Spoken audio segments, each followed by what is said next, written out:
우리의 신앙 생활에서 참 여러 가지 경계할 여러 가지 상황들이 많이 있습니다. 그런데 그 상황 가운데 하나가 어떤 외부적인 주변 상황이기보다도 우리 내면에 있는 상황입니다. 그릇된 상황 가운데 하나가 있다면은 편견입니다. 편견에 사로잡히는 겁니다. 이 편견을 국어사전에서 찾아보니까 이런 뜻이에요. 공정하지 못하고 한쪽으로 치우친 생각. 이것을 이제 사전적 의미에서 편견이라고 그렇게 정의를 한 것을 볼 수가 있었습니다. 다시 말하면은 자기 중심, 그 모든 삶의 그 상황을 이렇게 분별하고 판단할 때 오직 자기가 기준이 된다는 거죠. 자기 생각의 기준이 된다는 거죠. 그래서 자기 생각에 집착한다든지 아니면은 자기 판단에 의해서, 자신의 판단에 의해서 어떤 일을 하려고 하는 그런 경향, 이것이 지나친 것을 두고 편견이라, 이 자기 편견에 빠졌다, 뭐 그렇게 이제 표현을 한다는 거죠. 여러분, 오늘 우리의 신앙 생활에 있어서 참 여러 가지 우리가 경계의 대상들이 많이 있지만은 바로 이것입니다. 편견에 빠지는 겁니다. 편견에 빠지면 자기 모순에 빠집니다. 결국 이 편견에 빠지면 자기 모순에 왜 빠지느냐? 그것은 결국 뭡니까? 교만으로 이어집니다. 우리 성도들이 자기 편견에 빠져보세요. 그러면요, 결국 교만해질 수밖에 없어요. 오늘의 성경을 보게 되면은 지금 이스라엘 백성들이 하나님 앞에서 큰 모순에 빠져 있어요. 그게 한마디로 말하면은 이 자기 편견이에요. 자신들의 편견. 정글을 붙이지 못하고 공정하지 못한 채 그냥 자기들의 생각에만 빠져 있는 거예요. 그러니까 이런 잘못된 편견에 빠져 있으니까 누구의 생각을 못했습니까? 하나님의 생각을 못한 거예요. 하나님의 뜻을 깨닫지 못한 거예요. 그래서 우리가 믿음 생활에서 이 편견을 멀리 해야 하는 이유가 이것입니다, 여러분. 우리 성도들이 자기 편견에 빠지면요, 하나님의 뜻을 알 수 없어요. 결국 뭡니까? 영적인 길을 찾지 못해요. 우리가 삶을 살면서 참 여러 가지 참 어려움들을 많이 당하잖아요. 여러 가지 힘든 일, 우리 성도들 각 가정을 이렇게 둘러보면은 뭐 어려움 없는 가정이 없어요. 이런 여러 가지 믿음 생활에서의 우리 힘으로 도저히 풀 수 없는 이런 여러 가지 어려운 문제들 앞에 섰을 때에 과연 우리의 생각이 하나님 앞에서 정당한 생각을 할 수 있느냐? 공의로운, 정의로운, 합당한 생각을 할 수 있는 이게 정말 중요하거든요. 이 생각이 올바르지 못하면 문제 답이 없다 그 말이죠. 그래서 우리에게 정말 중요한 것은 우리가 아무리 참 막다른 골목, 죽음의 꼴짝이 뭐 인생에 이런 말할 수 없는 풍파를 당한다 할지라도 중요한 것은 그 외부적인 그런 상황이 문제가 되는 게 아니에요. 가장 중요한 것은 이 편견에 치우치지 않는 거예요. 우리가 하나님 앞에 생각을 올바로 하자 이겁니다. 바른 생각을 하자 그 말이죠. 여러분, 이스라엘 백성들이 이 광야 출애굽에서 광야의 삶을 살 때의 그 역사를 출애굽에서부터 출애굽기 이렇게 신명기, 민수기까지 쭉 말씀하고 있는 그 모든 곳에서 이 이스라엘 백성들의 가장 약점이 있었다면은 바로 이거예요. 모든 순간순간마다 이 편견에 사로잡혔어요. 자기 자신들의 생각에 치우쳐져서 살 뿐이었어요. 그래서 그들의 삶의 경험은 항상 원망이고 항상 불평이고, 특히 1, 2세대 이 출애굽 이스라엘 백성들은 항상 원망이고 불평이고, 그들이 출애굽에서 곧 나오자마자 애굽의 바로의 군대가 추적에 들어오고 앞에는 홍해가 가로막혀 있는 이런 상황을 그들이 만났을 때, 여러분 출애굽기 14장에 그 말씀 잘 한 내용 아닙니까? 그들이 반응했던 것이 무엇입니까? 그들이 모세를 향하여 원망을 하면서, 왜 우리를 이 광야에서 죽게 하느냐? 애굽에 매장제가 없어서 우리를 이끌어내 갖고 이 광야에서 죽게 하느냐? 그러면서 차라리 지금이라도 우리가 애굽 바로의 관할 아래에 다시 돌아가게 해놓으라. 다시 애굽으로 돌아가게 해놓으라. 하나님의 생각은 그들을 출애굽에서 광야로 이끌어 가시는 거예요. 그러나 그들의 생각은 정반대요. 조금 어려움 당하고 절망적인 상황을 만났다고 해서 하나님의 뜻을 저버리고 자신들의 생각에만 치우쳐서 그들의 반응은 다시 애굽으로 돌아가서 애굽 사람을 섬기게 해놓으라. 바로를 다시 섬기게 해놓으라. 430년 동안 바로를 섬기다가 겉으로 죽을 고생을 다 해놓고서도 다시 그들 눈앞에 당장 어떤 절망적인 문제가 있다 해서 그들이 다시 애굽으로 돌아가요. 이게 여러분 편견입니다. 편견. 이 같은 잘못된 편견이 이들에게만 있었느냐? 오늘 우리에게도 있어요. 우리에게. 그래서 우리의 신앙생활에서 여러분 은혜 생활 하시기를 원하시죠? 그러면요 이 편견을 버려야 됩니다. 네. 하나님과 관계뿐만 아니고 사람과의 관계 등등 우리의 모든 상황과의 만나는 상황과의 그 관계 속에서 중요한 것은요 이 편견에 빠지면 안 됩니다. 그래서 이 편견에서 벗어나기 위해서는 어떤 생각을 해야 되느냐? 오늘 본문대로 말씀드리면은 2절에 보세요. 이런 말씀하지 않습니까? 내 하나님 여호와께서 이 40년 동안에 내게 광야 길을 걷게 하신 것을 기억하. 지금 이스라엘 백성들이 이제는 참 40년의 이제 이 삶을 거의 다 이제 마무리할 지점에 모세가 계속해서 이스라엘 백성들에게 가르치고 그들에게 깨닫게 하기 위해서 끝까지 모세가 노력했던 것이 뭐냐면은 이거예요. 왜 너희들이 40년 동안 이 광야의 길을 걷게 했는지, 하나님께서 왜 이 길을 너희들로 하여금 걷게 했는지 이것을 기억해라. 그러니까 기억하라는 말은 무슨 말입니까? 한번 생각을 바르게 한번 해봐라. 40년 동안 살아오면서 얼마나 이들이 하나님 앞에 원망하고 불평하고 절망을 했습니까?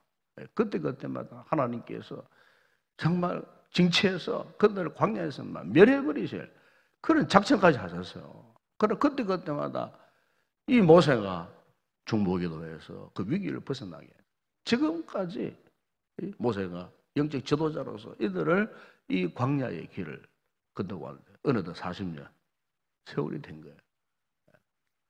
바로 이 마지막 시점에서 모세가 그들을 향하여 요청하고 있는 거지. 기억하라. 생각을 한번 똑바로 해봐.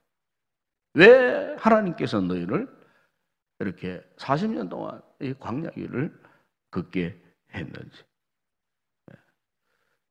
여러분, 우리가 이 신앙생활을 은혜롭게 끝까지 잘 하려고 하면은요, 항상 이 최선의 이 생각을 할 줄 알아야 됩니다.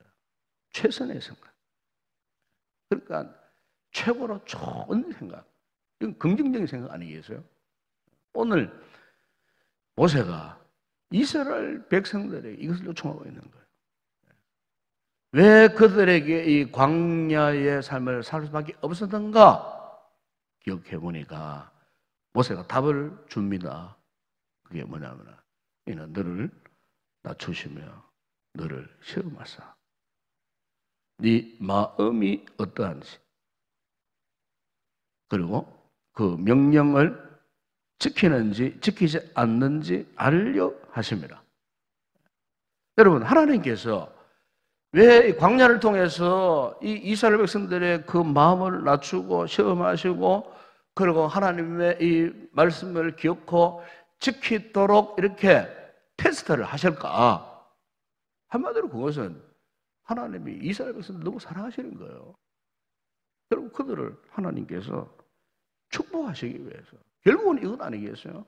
지금 그들 앞에 지금 저 요단강 건너편에 그들이 겉으로 열망하고 대망했던 적과 꿀이 흐르는 가나안 땅이 있어요. 가나안 땅. 이 축복의 땅이에요. 그 축복의 땅에 아무나 들어갈 수 있느냐? 들어갈 수 없어요. 누구만 들어갈 수 있겠어요? 광야를 통과하지 않고서는 들어갈 수 없어요. 이 하나님의 생각이에요.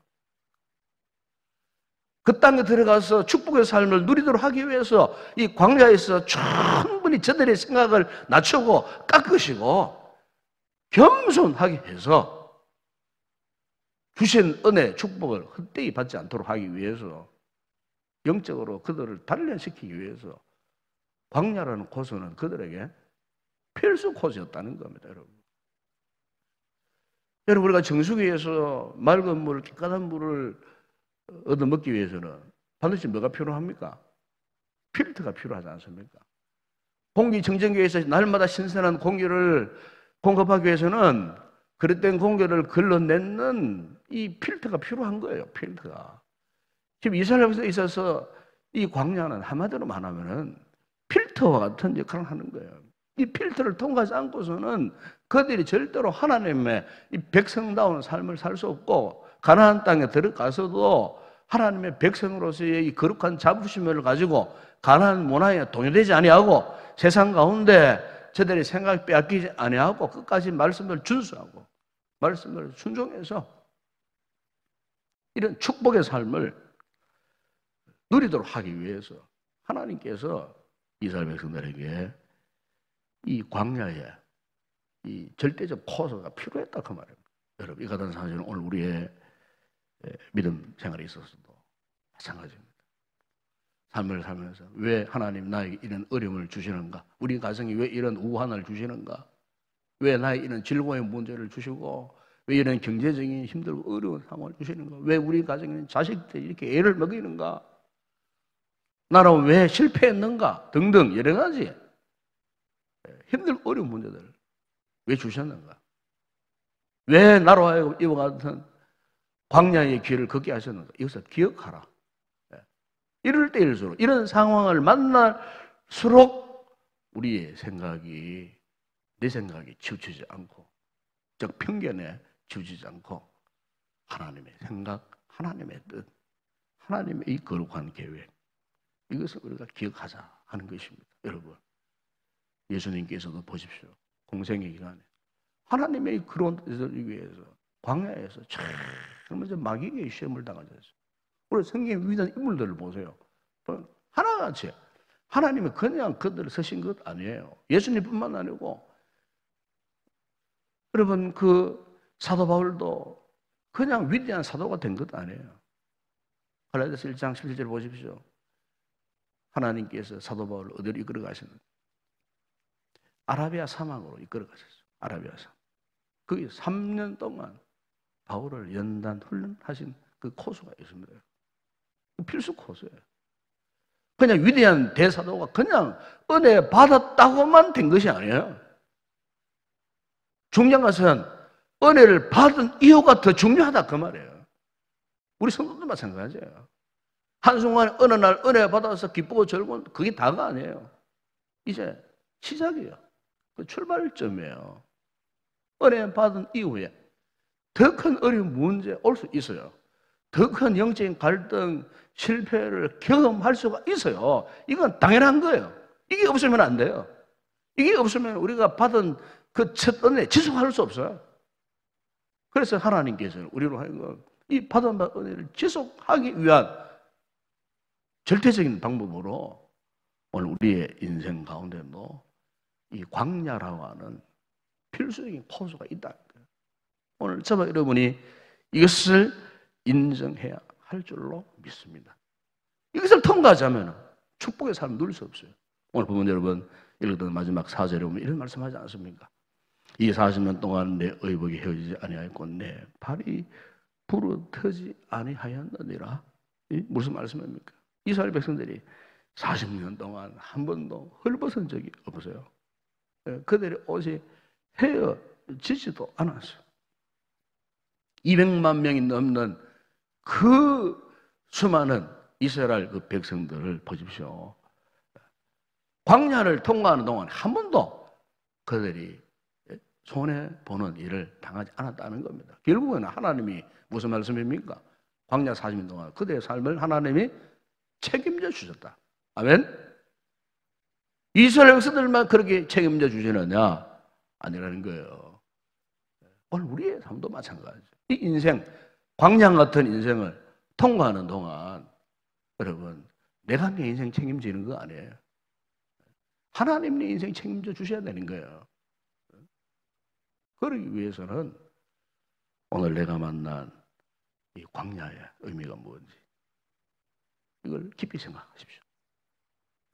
바로 그 광야가 바로 하나님의 은혜요, 하나님의 축복이라는 사실을 여러분 다시 한번 깨닫게 되기를 바랍니다.